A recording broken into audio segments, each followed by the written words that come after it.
before we go there, we're going to hear about parent hacks from Jen Zug.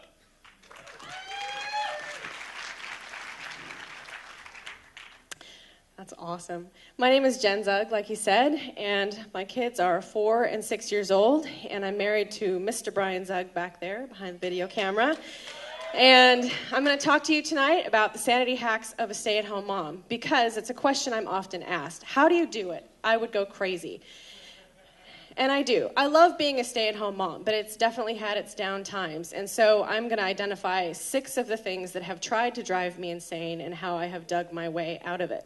The first one being the feeling of being left behind. I've experienced jealousy about success of other people, about things that are happening in other people's lives, and kind of feeling stuck and left at home.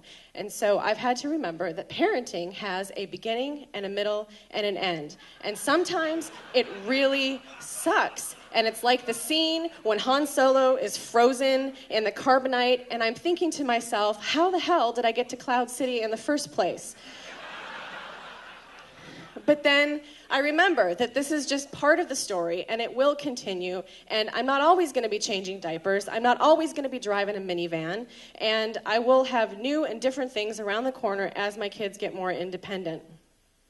Also, you have to find the right venture capitalist. But it's not just about funding all the peanut butter and glitter glue. It's about the way my husband supports me. And I don't feel left behind because he brings me along. He encourages me to do things like stand on a stage in front of all of you. And so in that way, I'm not left behind. Secondly, it's easy to feel isolated. Sometimes I'm tied to a nap schedule. It's logistically difficult to get out of the house. Obviously, this is why mommy blogging has taken off over the years, is because women are looking for a way to connect when they are kind of stuck at home. So I have friends. I have lots of friends. I have friends who aren't moms, and I have friends who are moms. The mom friends particularly help me feel like I'm not alone. They can identify with the things I'm going through. Date night is hugely important. We've been going on dates since Ruthie was 2 months old. He takes me out. I feel sexy. I get out of the house. It's awesome. We have a co-op, so we rarely ever pay for a babysitter. I highly recommend date night. Very important. Thirdly, it can be a little boring to be a stay-at-home mom. I can't tell you how many times I have seen Finding Nemo. It is a great movie, but I have the thing memorized backwards and forwards. Not a lot of stimulating conversation with a 2-year-old. And so I've had to learn to celebrate the moment. My kids will tell the same knock-knock jokes over and over again. They'll do the same pratfalls over and over again. It's look here, see that. But I think we have a lot to learn from the way our kids celebrate each moment and have fun. Also, a sense of humor is important. Mike Myers once said about his own family that normal is just how we act until we can be silly again. And so sometimes I get wrapped up in my tasks and the thing I'm supposed to be doing and barking at my kids, and then I just remember to have fun and we laugh. Also, sometimes I feel like the real work is out there, what Brian is doing, and what I'm doing at home is not significant. But that's just not true. And this may not be for everyone, but we've chosen to divide and conquer. So he goes out and makes the money, and I keep the house. And in this way we specialize. And we live a pretty balanced life because of it. Works for us, may not be for you. Also, it's exhausting to be a stay-at-home mom. I'm often my needs are the last ones that get met. I'm taking care of everybody else. I'm up in the middle of the night with a sick kid. And so I have to remember to take care of myself.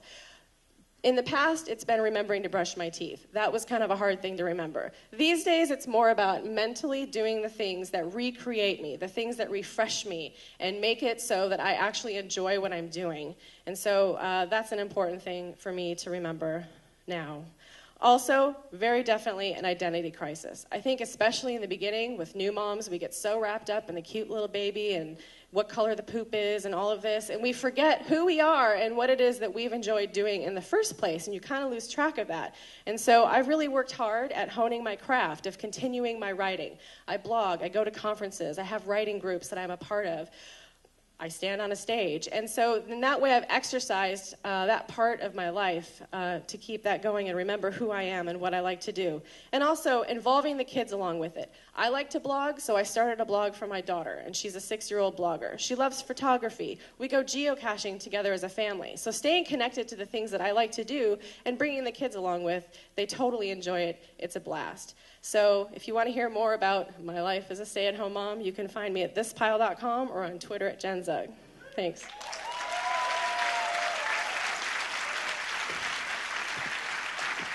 Thank you very much, Jen. That was great.